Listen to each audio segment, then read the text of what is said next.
आज पनि म त्यो घुम्नलाई यस्तो ठाउँमा पुगेको छु। तपाईहरुलाई अत्याधिक राम्रो अत्याधिक सुन्दर स्थान हाम्रै पूर्वको ताप्लेजुङ जिल्लाको पक्ताङलोन गाउँपालिका लुङथुङमा चाहिँ आज खोलाको पानीले चाहिँ तपाईको चाहिँ चट्ट पारेर हैन तपाईको ओम माने चाहिँ घुम्दै गरेको पानीले टक्क पारेर चाहिँ स्पेशल तरिकाले हान्दै गरेर टक्क घुमिरहेको अवस्थामा चाहिँ बनाएको छ।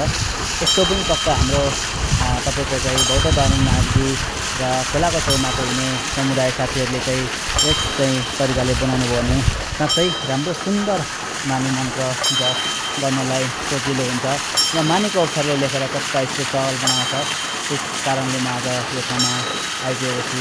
तपाईहरुलाई यो मन्त्र जप गर्ने स्थान चाहिँ तपाईहरुलाई कस्तो लाग्छ हैन तपाईले कमेन्ट सेयर गरिदिनु होला। हाम्रो ताप्लेजुङ जिल्लाको पक्ताङलोन गाउँपालिका लुङथुङमा चाहिँ एकदम भव्य र सभ्यमा म पनि आज पुगेको छु। म पिण्ड शेर्पा सबै तपाईहरुलाई देखाइरहेको छु। हेरी यस्तो मजाले घुमिरहेको छ क्या, यति आनन्द शान्त हुँदो रहेछ क्या, मजाले स्पेशल तरिकाले है घुम्माने हानिरहेको है। तपाईले हेर्न सक्नुहुन्छ स्पेशल तरिकाले है। साथीहरुलाई